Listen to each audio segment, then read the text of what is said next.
Welcome to the Lead at the Top of Your Game podcast, where we equipped you to more effectively lead your seat at any employer, business, or industry in which you choose to play.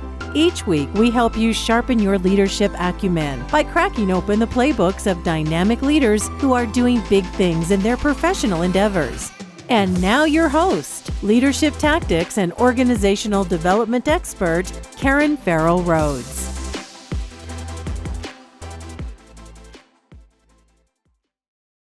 Hello, superstars. This is Karen, and welcome to another episode of the Lead at the Top of Your Game podcast. We have a fantastic guest on tap for you today who is going to really talk to us a lot about, strategy, execution, transformation, and how we can best show up as our best selves during some of the times it's times of chaos and sometimes it's times of good progress. So on today's show, we're pleased to have Norman Wolfe, who is the founder and CEO of Quantum Leaders Incorporated. And Quantum Leaders is a strategy execution consulting firm that's focused on transforming businesses to unlock the power of the human spirit. He is a former executive at Hewlett-Packard and a board member of multiple organizations, but he's also the author of a fantastic book called The Living Organization, which is a groundbreaking book on creating high-performing companies. So welcome to the podcast, Norman. Thank you, Karen. It's a delight to be here. I really appreciate the opportunity.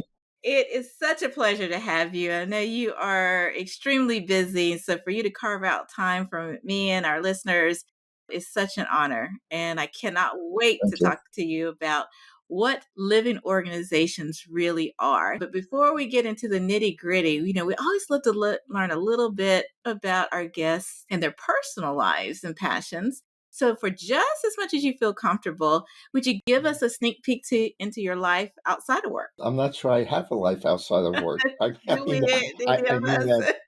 reached the stage in my life. I've done so many things. I'm 77 years old now, and over the last, I would say, 2 decades, I've really honed in on what I guess is what I might call my deep soulful purpose, why I'm here on the earth. What did all these years of experiences provide me, and what can I give back?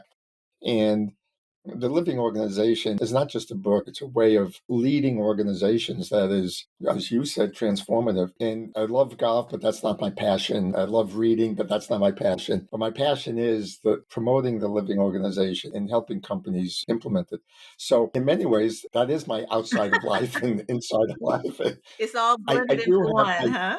I do have a wonderful wife who is in herself a business person, but also an artist. Nice. And so she fills my life with a lot of beauty and a lot of art. We have 2 wonderful dogs. There are both of our service dogs. They're a beautiful breed, both an Australian Labradoodle. So they fill my life with a lot of joy and love and delight. So reading, movies, walks in the nature, and then the Living Organization. The Living Organization, that is fantastic. Well, one of my similar loves is movies. I'm a movie fanatic. And one of my husband's loves is golfing. So I can ship him off with you one day because he would love it. I just drive the cart, but he's serious about it. Well, thank you so much for giving us a sneak peek and sharing. We really appreciate it.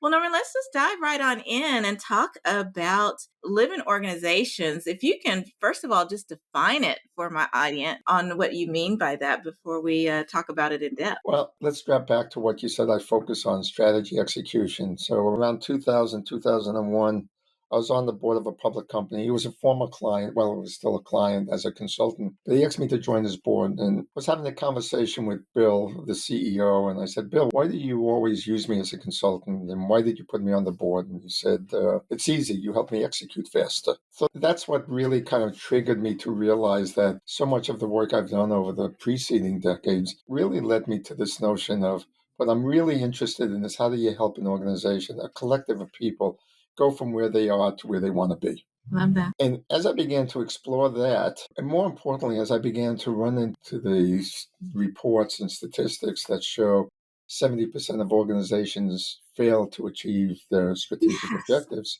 and a couple of things, 2 things about that statistic has been fairly consistent for decades, since the 90s when it first came out. And the second thing is, during that same period, there's been such an abundance of wisdom, guidance on how to lead more effectively. And I just know CEOs are not dumb. They'll do anything they can to be successful.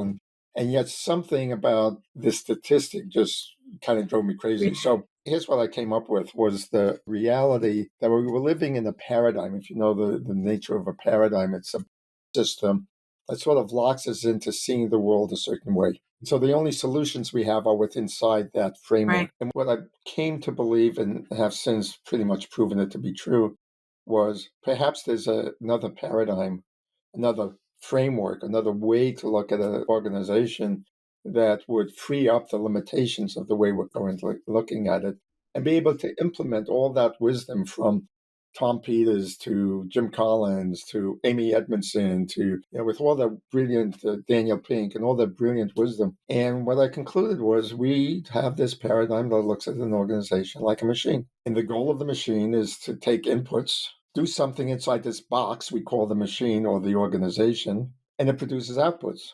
And the role of the leader is to design the machine and to oversee it so it's as efficient as possible. That's not bad in and of itself, but it has some really horrendous negative byproducts. For instance, in that model, employees are nothing more than component parts of the machine. Employees are what now? Component parts of the component machine. parts, yes. And you can see it, even though we don't talk like that, but It's we the say truth. we want to put the right people in the right seats on the bus, right? That's like, I want to buy this component and plug it Right. here. Or we have a spec sheet, we call them job descriptions, but it's a spec sheet for the component that I need to plug into this seat on this That's bus, right? I mean, so And that's when not that very, component leaves or goes bad, what do? We go to try to find someone with the same component to plug right back in. in some areas, that's okay, but it doesn't allow for the power of the creative human That's spirit. true. It just keeps them into a, what can you do for me kind of role, right? Absolutely. And I'll pay you this amount of money if you do these things. What is a different mindset the leader needs to have other than from that? Well, that's where the shift starts to come into place. What if we looked at an organization like it was a person, that this collective of people was actually itself a person? And we asked the question, how do I make this person a high performing individual? And now we look at things like not just what they can do, but how they relate to others.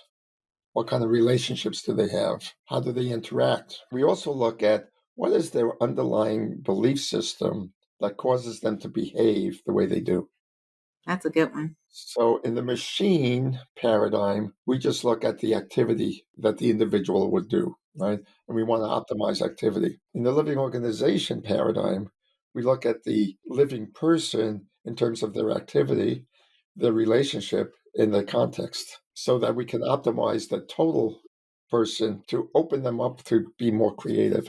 So it's fundamentally a shift in the way we think of it. And the shift has to happen from thinking of the organization as a machine to that of raising, nurturing, and developing a living person. And that's why I call it the living organization. So it sounds fantastic if you could reach it. It sounds like it would be nirvana if we could reach it, but I bet the devil's in the details, right? So, Yeah, always.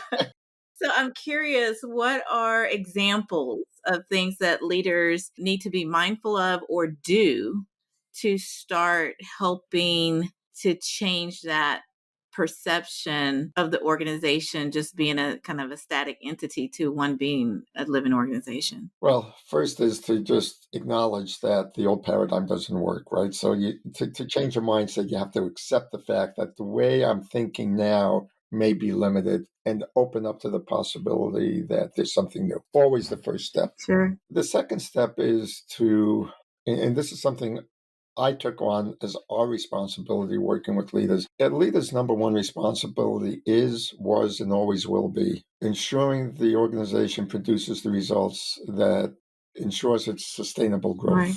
In other words, results and growth and outcomes are what's really important for the organization. And therefore, the leader, as the custodian of the organization, must do things that do that. So everything we do in the living organization framework is to support the leader's ability to do that. So the first thing we have to do is establish what are the outcomes we want. You got to know what that Right. is. But what we do is, again, shift the paradigm by saying, Okay, in the old paradigm, we use people to get results. Results still have to remain number one priority. What if we use the results as the setting up the challenges that serve as the catalyst for the development of the people? Oh, starting with the end in mind first. Yeah, the reason I want you to develop is because we want to be able to prove your ability to create results. So we want to increase your capacity. If I just viewed it as a component part, then I'd just be tuning it for capability. But if I looked at it as a whole human being, I'd be wanting to develop its capability plus maturity. That's true. And it's that maturity element that says, I'm developing you as a person, not developing you as a component. And so, again, think of it like a parent whose focus is on nurturing and developing their children to be self sufficient adults. Now, if I, as a leader, look at my organization as a living person and I apply that same way of thinking, then I would want to look at my organization and ask the question, how can I develop its ability to be more self sufficient and self sustaining? Right. Right. And so if you look at how you develop children, it's not teaching them how to do just math and science and all the stuff they need to do or learn how to balance the checkbook, but it's learning how to interact with others, how to have an open perspective, how to live with rejection, Yeah. how to live life. And then as they grow up, we give them more and more increasing responsibility because they've developed the ability to assume that responsibility. So what if I looked at my organization in that same framework Right. and started as a leader to focus my intention on developing and nurturing the ability for the organization to sustain itself? You know what I love about this, Norman, is I see so many offshoots of how this thinking can embed and empower an organization on some of the basics. So when you look at it at this perspective that you just shared, I see where there's, people always talk about trust, or lack of trust in organizations. When you're looking at a living organization as a quote unquote whole person, if you will, that supportive environment will have a positive impact on building trust, essentially Absolutely. extending loyalty and Yep. retention to the organization. Yep. I see it impacting culture in ways Yes. that people kind of own each other's ability to be Success. successful. Yeah. Yeah. I could Yeah. go on and Absolutely. on, but I think you get where I'm going. A lot of these critical, being in myself in organizational effectiveness and org transformation, I see how that mind shift can impact multiple areas of the very metrics that we're trying to improve in organizations. And that's what I love about that thinking. I'll be honest with you, I hadn't thought about it as a living organization before, but that was kind of my aha moment. Love it. Yeah, it's true. I mean, when you shift there's a famous quote by Buckminster Fuller. Bucky said, "Don't try to solve the problems of the old paradigm. Create a new paradigm and let the old one die away." Right. And back in 2008, 9, when I was writing the book, I came across that and I realized, as difficult as that's going to be on my life, because I'm going to be counterintuitive in a lot of ways, it's what I have to do. That's why I said it's my purpose in life. I love And I believe that's true. We have to offer leaders a new way of being able to achieve their goal, Yeah, achieving the goals, the results necessary to sustain growth. At the same time, do it in a way that has these positive byproducts instead of the existing negative that's right. byproducts. And that's what the living organization is intended to do. But change in thinking and changing perspectives, and it's hard to change human behavior, especially of adults that are set in.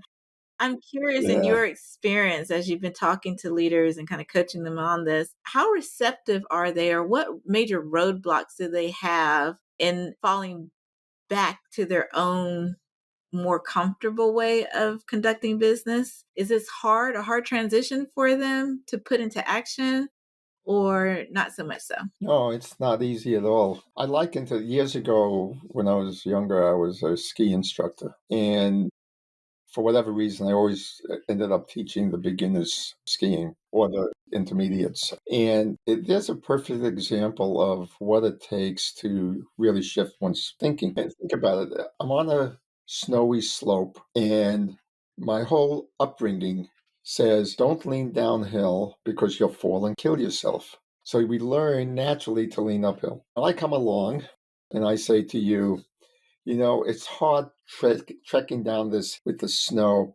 If I'm going to show you a very easy way to get down the hill, and it'll be a lot of fun. It's called skiing. I'm going to put these boards on the bottom of your feet, and all you have to do to control the skis and control your speed is to lean downhill, right?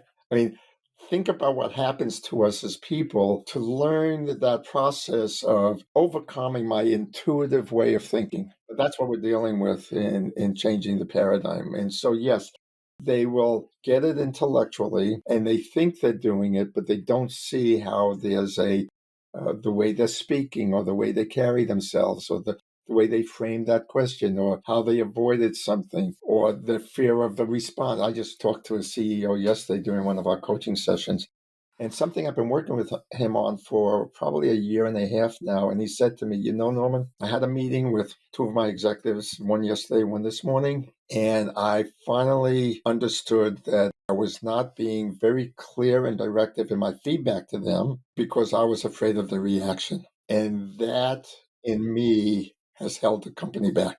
Wow. What a self-reflection. Yeah, and that's what I work with the leadership is to get them to see how they're behaving without any judgment, Right. but with a sense of this is what you're doing and this is the results you're getting. Is that what you want? Right. And this is where context comes into place because in this example, for example, he's very committed to other people and he wants to give people a lot of room to be successful, to contribute, to do their own thing. Yeah. And so his inner belief system was, I don't want to offend anybody. And so what we had to do was frame giving them feedback is not offending them, it's helping them. Absolutely. And once he began to see how that actually works, he's getting much more comfortable giving very positive, constructive, but very poignant feedback. And his people are actually responding very positively. So there's an example of changing context and therefore changing behaviors and therefore changing outcomes. And that's a key element of the living organization model. Outcomes is a function of behaviors and behaviors is a function of context. I'm curious, how deep in organizations do you try to teach this concept? Is it mostly at the C-suite level or a couple levels down? No, the goal is to take it all the ways through. So, like I said, we're all about changing the paradigm, the way business thinks of itself. And one of the ways we get to the lower levels is changing the whole performance review process. Performance review process is very evaluative. I give you your goals, you perform, I tell you how good you did or bad you did. Correct. Very parent-child-like, if you will, right? Exactly. Well, it's easy to say we want to empower our employees, but they have to be willing to accept that also. Yes. So we have a tool we use, we call it the contribution agreement. It's a different way of looking at performance, talent, development, management. It goes from evaluation to developmental in our thinking. Again, shift in the way we think. And the nature of it is I'm going to give you an opportunity for you to tell me how you're going to contribute. Here's what we have to achieve as a team or a department. You have this role, you have this responsibilities. How are you going to take those responsibilities and contribute to us? I'm not going to tell you what you should do. Now, just that alone, imagine what that does to employees who are just so used to being told what to do. They don't know how to respond to that. That's right. So we take time to work them into it. It's okay. Let's start with take a guess. Just tell us what you think you want to do. And they'll come, well, maybe this, maybe that. Okay, let me adjust that a little bit, but that's a good start. And we begin to give them just like you would with a child, right? Right. When you're developing your child to be more responsible, you got to give them the ability to try something and then see how it works. Yeah.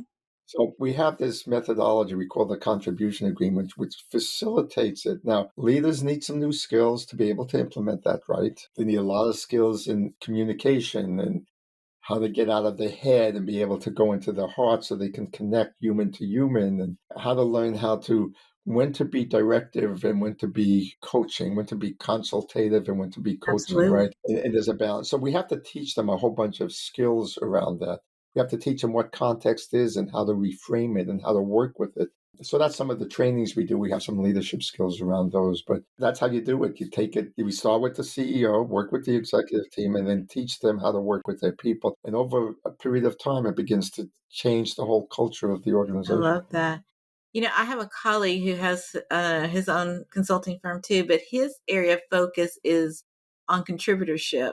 And that was my first time hearing it as in concept or entity, but he works more with the worker bees of the organization, helping like with cross group collaboration and helping them to kind of think through how they can best be a better contributor to their colleagues and things. So it's very interesting to see, how you speak about it as holistically at the leadership level and then empowering them to push it down.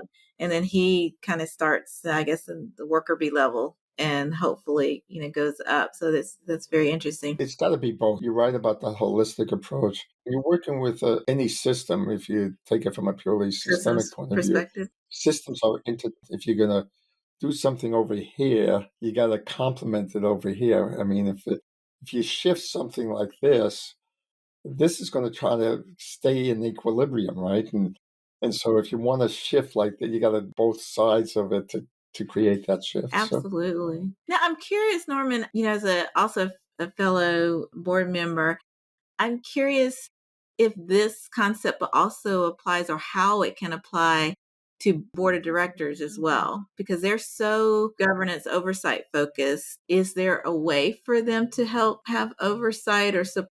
Yeah. So it's interesting you asked. I'm a chairman of a board of a nonprofit, Jerusalem, in Israel. And so we're going through a period of reframing. It was really a board of advisors, and now we're moving into a formal board of directors because the nonprofit is growing, seeking more input, which means more foundation money, which means more fiduciary Yes. responsibilities, all those wonderful things. Right. And the question came up with how does the board maintain that sense of vision and purpose that the founder brought? How do you overlay that with governance responsibilities and not kill that sense of vision that the founder had? And what I've come up with and what I propose to the newly forming board is a three-pronged responsibility of a board of directors. Certainly there's the governance responsibility, but I also believe that they should be the keepers of the vision. They should be the holders of the flame of why this organization exists and what it's trying to Yeah. accomplish. And the third one is what I call mentorship. They should also provide the guidance to the executive team, to the leadership team. Now, I break it up into three parts. In my experience on sitting on boards, the really good directors intuitively and instinctively do that anyway. Because they know that's the holistic view of what a board is supposed to Right. do. Unfortunately, there's been a lot of emphasis on the fiduciary, the governance responsibility, because that's how we're held accountable. And Yeah. so boards tend to think that's the number one responsibility. But if they look at the responsibility if you go back to the Delaware law, and I did this back in the Sarbanes-Oxley days. I was the chairman of the governance committee when Oh, Sarbanes-Oxley came up. wow. That was a lot of I love it. That's another podcast right. right there. No. So I went back to Delaware law. I'm probably misquoting it, but the gist of it was the responsibility of a board of directors is to ensure the well-being of the organization. And if you take that and you look at it from that holistic point of view that we've been talking about, then it's natural to one, understand why this organization exists. How can we run it so it's responsible, efficient, effective? That's the governance Okay. part. And then how can we ensure that the ones we've charged with the care of the organization, namely the leadership team, is being effective at doing Right. that? Well, so you've got the keeper of the flame, the governance, and the mentorship. That's the three That's the roles. zero. So when I work with boards, that's what I highlight is to have them be conscious they have three roles. Lovely. Well, listeners, so no matter if you are a member of a board, member of the C-suite, mid-level leader, or just a worker bee, the living organization concept applies to you. I think that was the message we could take home here. Well, we're coming to the end of the podcast segment, but we cannot let Norman sneak out without asking our signature question. And as Norman, this comes out of research that we did on high performing leaders and organizations. And there were 7 big buckets of what we call tactics that were key in them being very successful. All are equally as important, but usually, and you use them in different ways and at different times. But usually there's a tactic that really pops out and resonates with our guests. And you were so kind to share that leading with a drive for result really resonated with you. And for my newer listeners, a drive for results is all about what it sounds like. It's all about being very persistent and tenacious about ensuring your end goals or your objectives are achieved, even if you have to pivot or make changes along the way. So curious minds would love to know, Norman, why did leading with a drive for results really resonate with you? I think you can probably guess based on what I've already Yeah. said.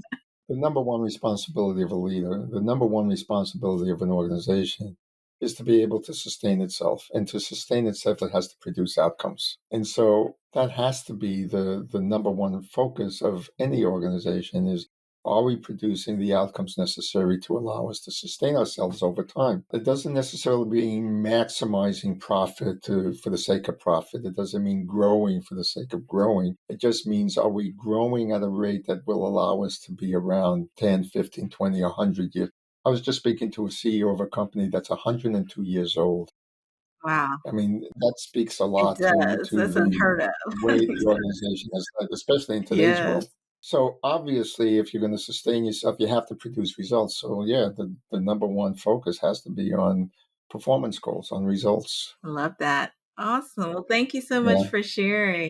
you're Well, very we're welcome. going to have all the information about you, your bio and links and everything in the show notes, obviously. But I love to give airtime to our guests to let people know where to find you in case they would like to inquire more about the Living Organization and your services of your company. So where can they learn more about you? Well, right now you can go to quantumleaders.com. It's quantumleaders with an Wonderful. S.com. You can also look up thelivingorganization.com. Now, that'll point to my current website, but a new website is coming within the next couple Oh, of months. good. There's my book on Amazon, The Living Organization by Norman Wolfe. You can get that. And if you're interested, I offer all podcast guests free copy, a free PDF of the first 3 chapters of the Oh, book. wow. And you can get that at quantumleaders.com/podcast. Wonderful. And so all of your participants can have access to that anytime they want. Oh, that's so kind of you. Yeah. That is wonderful. My email is nwolf@quantumleaders.com. At So they can quantumleaders.com. reach me at that. Okay. Well, listeners, we'll have all this in the show notes as well, but definitely take advantage of taking a look at those first chapters. I bet you'll be running to Amazon to purchase the book because you want to know what comes next.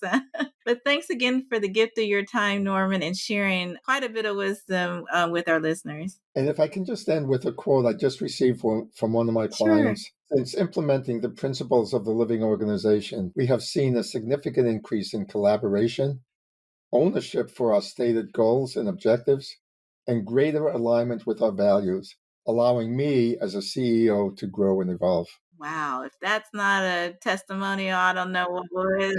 Oh, wow. So I just Congratulations. got it, and I thought I'd share it with your Hot off community the and the world presses. out That's there. wonderful. Congratulations, Norm. Oh, you're so welcome. Thank you for having me. Absolutely. Yes, we loved it. And thank you to listeners for joining this episode and the gift of your time. As I always say, we know there are literally millions of other podcasts that you could be listening to. So we do not take your patronage lightly and truly appreciate you. Please be sure to like and subscribe to the podcast on your favorite podcast platform of choice. We're everywhere. And also be sure to share the podcast with just one friend, because by doing so, it'll help us all to better lead at the top of our games. Thanks so much, and see you next week. And that's our show for today. Thank you for listening to the Lead at the Top of Your Game podcast, where we help you lead your seat at any employer, business, or industry in which you choose to play.